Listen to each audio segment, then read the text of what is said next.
Welcome to Huey Models Kit Review Time. Today we've got Kitty Hawk's brand new. This is the UH-1D Huey in 1/48 scale. Now, disclosure, to be honest, I've recorded this, but unfortunately due to a technical hitch with the camera, the video feed from this camera didn't come out and only had the overhead. So instead of having to sort of go through and, well, edit it and try and make it look right, I thought it'd be easier just to reshoot the entire thing. So that's why the bags have been opened and obviously the box has been opened. But obviously, I'm just recapping on what I've just said. Anyway, great to see it in 1/48 scale. Again, not a massive fan of 1/48 scale. I prefer 1/35. I've got all my helicopters are in 1/35 scale in my collection. But, you know, never say never. Makes them a lot more easy to store and everything else like that. So, as we can see, probably the most iconic helicopter in history being the Huey, undoubtedly the king of the Vietnam War and all helicopter operations that have come ever since. Okay, but you see beautiful box art down in there.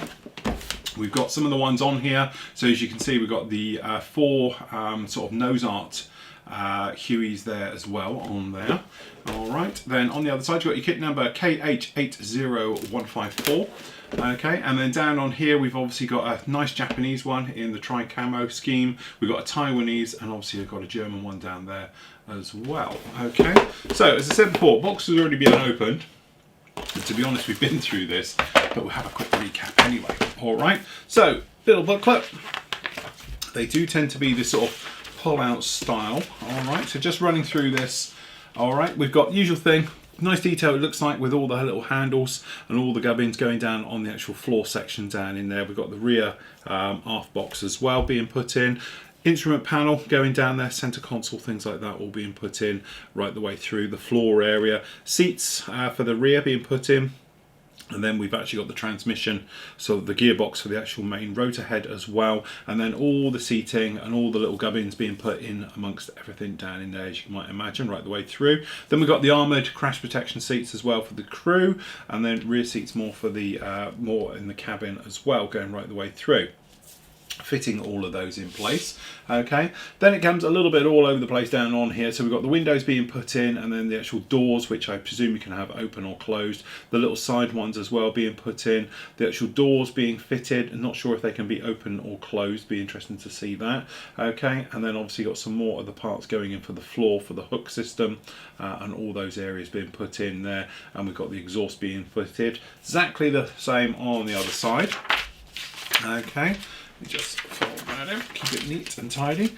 Okay, engine, nice to see we get a detailed engine in here as well. So we've got all of that section being put in there, as you imagine, right the way through, and then the actual shaft going through.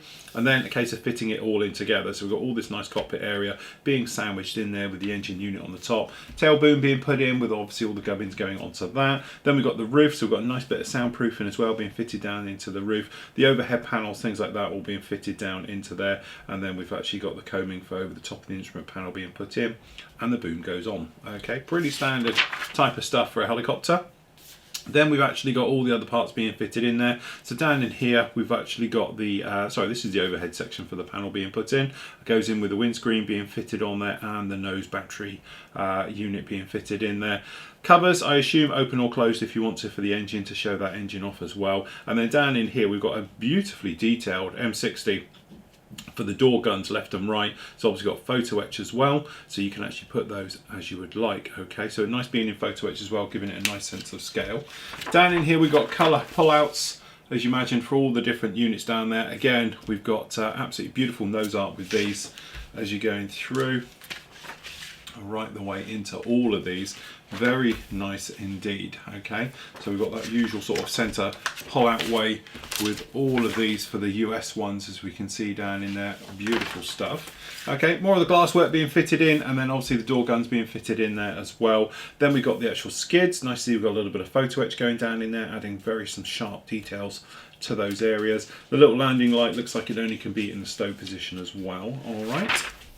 Then we've got the lumps, bumps and everything on here. Again, being specific, it's not calling out for it. I think they've missed the beat here, because obviously this would be the newer version, because obviously it's got the wire cutter, and obviously Vietnam era Hueys didn't come with wire cutters. This one has got the standard blade on top. So I'm thinking this one down in here is more the old version.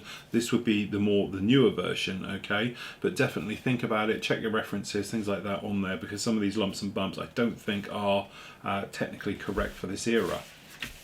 Rotor head, very nice detail down in there with all the parts going in there, laminating those in there. All right, so all in, and same with the actual tail, and then fitting those two in there just like that, and that will complete your build. Then last up, we've got a nice one with the Luftwaffe German colours down there. We've got the Taiwanese one as well, which is a very nice touch. And then, to be honest, my favourite out of all of this is this one. Beautiful tritone with the Japanese one. That black really sets it off down in there for that sort of, you know, sort of Eastern type look with it. Very, very nice indeed. Definitely my firm favourite with that particular build. So there we go. Very, very nice right off the outset. In here you do get this little box. So opening this guy up, as I say, we have been in here before. We have got some beautiful clear parts. Okay, so when you're looking around at all of these parts down in here, you can see just how clear they are. I've got a little bit of scuffing perhaps on there, things like that, but some of it, to be honest, is actually release mold, I think, down in here. But all the parts very nice and clear, no problem at all. Quite difficult to get these to look right because of just the concaveness of it and being with the scale. You are going to get a little bit of rippling through there, but to be honest, I think that's perfectly acceptable because of the scale. But generally very, very nice indeed, no problem at all with any of those. Okay, into the parts. So up in one we have, as you can see, it's the right way up.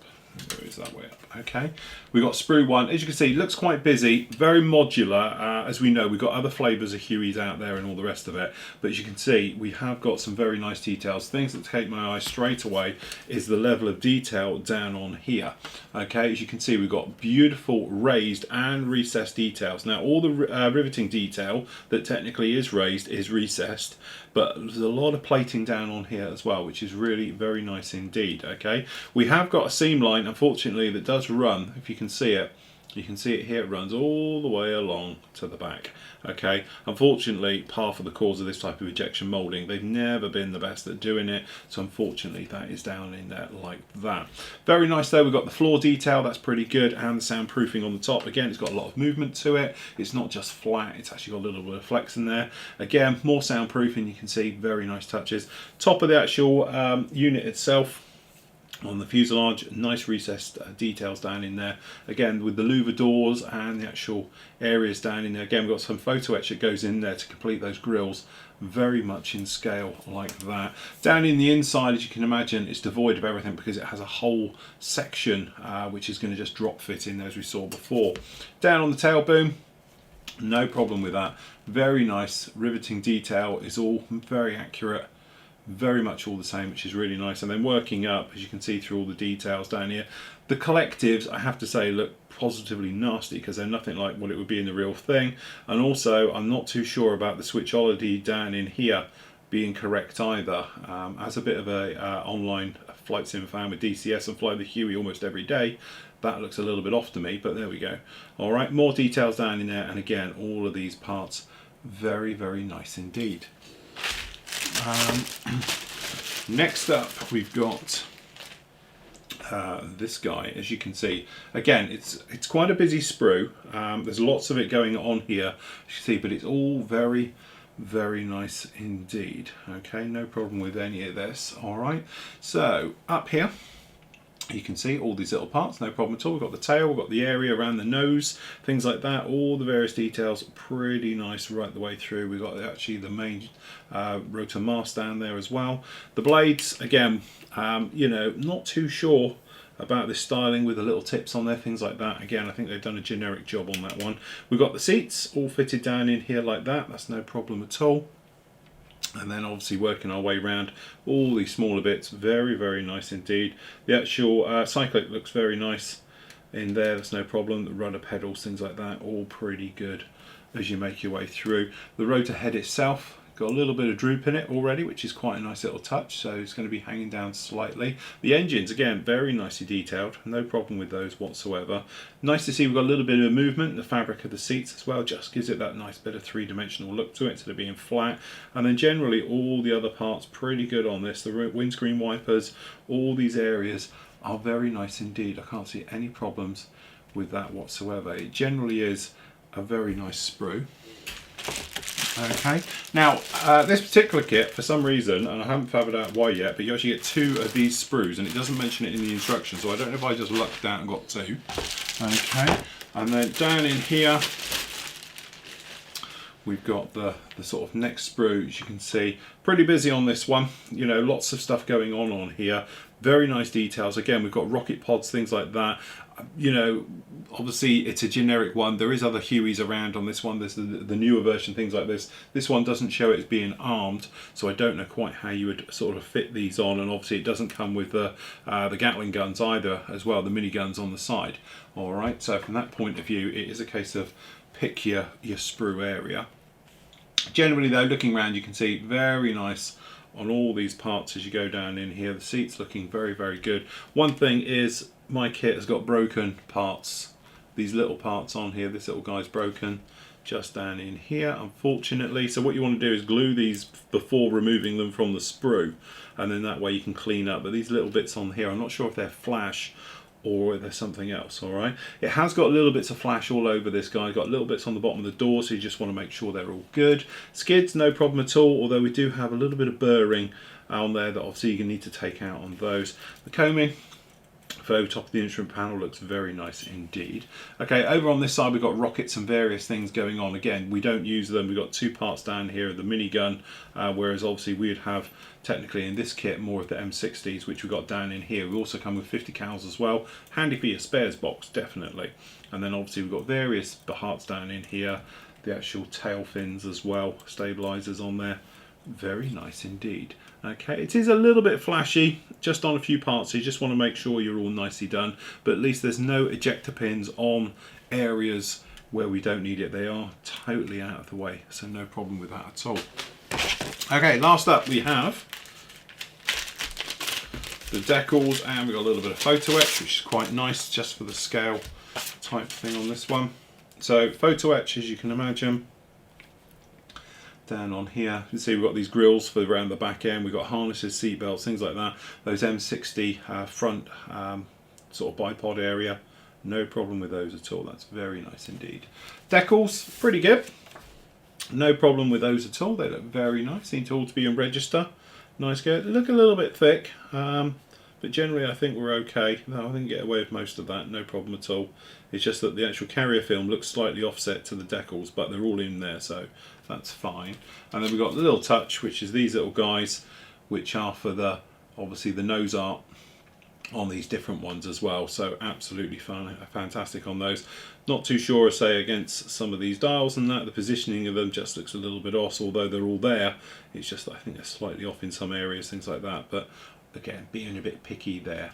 But generally, really very, very nice. Again, a little bit odd how Kitty Hawk had gone down the 48 scale. It would have been so much better if they'd done 35th, in my opinion. But there again, it is that thing. It does seem to be, you know, company specific. They've gone down the route of doing 48 scale helicopters. So fair play to them with that. They've done that one. So there we go. That is the Kitty Hawk, the UH-1D in 148 scale.